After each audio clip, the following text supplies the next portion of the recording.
Yo, what is up mga kapulido? Genrix Motor Parts. May mga dayo tayo ngayon to, para makiusyoso lang, galing pa La Union. Ito taga San Vicente. San Vicente, Barangay San Vicente, Alaminos.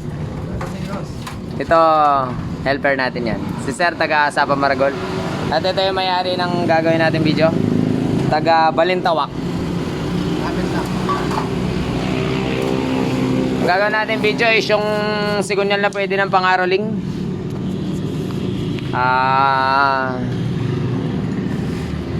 Ito, ang sigunyal kasi niya, ang usapan kasi namin, 59 stock head lang eh. Napalayo-layo yata yung gagawin namin. Mapalayo-layo pala yung gagawin namin. So nagchat-chat niya siya sa akin eh, madalas wala naman akong data, hindi ko rin nakikita yung video. May katok yata yung pangilalim. Ganun ba yun, sa? May tumutunog. O yun, may tumutunog. Nangangaroling pala sa loob. So, nung binuksan namin, akala ko 59 stock head lang gagawin. Big valve pa pala yung papagawa niya. Uy, Asya, oh. Oh, Asya, oh. Asya yan, oh. Dati kong head ganito, kaya Asya pinangalan ko sa motor ko. Ay, ang yaman mo naman sa gas, binubuhos mo. So, pag-open namin ng head, black, pagtingin namin yung kanyang connecting rod ay may kalog. So, yung kalog niya is minor lang, hindi naman siya totally, yung iba kasi wasak yung connecting rod pin, ganyan.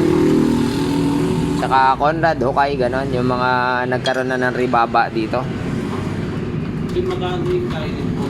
Yan. So, kung titingnan eh, okay pa naman. Kadalasan po, direct to the point na. Ang problema, kaya may konting alog is pin bearing. Kung walang hukay ito, makinis. Ayan, makinis. Wala ring hukay ito, makinis. Kadalasan po yung pin bearing, medyo yung dahil sa kalumaan eh, yung mga bulitas medyo lumiit na. Syempre, ilang taon na, 70,000 na daw yung tinakbo nito. So pag medyo lumiit na yung mga bulitas, kahit katiting na liit lang, magkakaroon ng alog yung connecting rod ay sigunyal. Pwede na siyang pangaroling. Tulad ng video na to.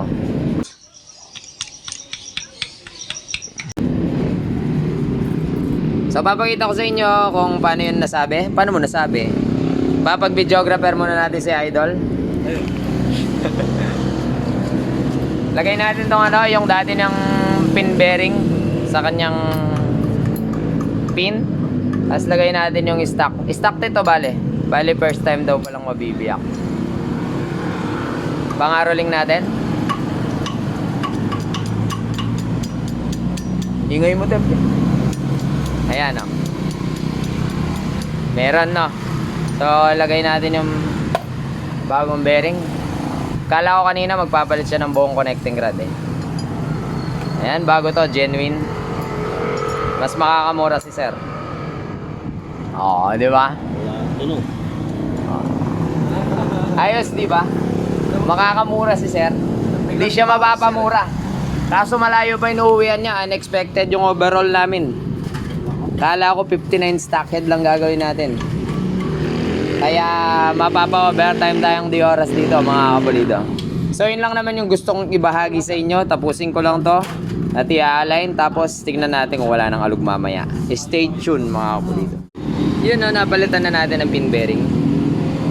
Yun o, ayun o, ayun, ayun o. Ayun o, ang gintap, bago.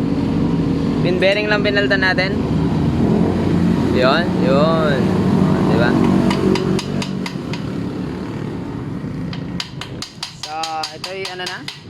Papakalakal ko na lang. Sa puwera. So, try natin kung pwede bang pangaroling to katulad kanina. Ay, ang ingay. Ay, ang ingay. Ang ingay mo, Tep. Sige. Sige. Game.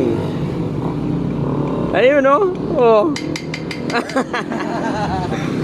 Oh. Ayos na mga kapulido. Napasaya natin si Sir at natulungan siya. Nabawasan yung gastusin niya. Oh, okay na. Set namin to, 50 lang yung big valve, Asia hen.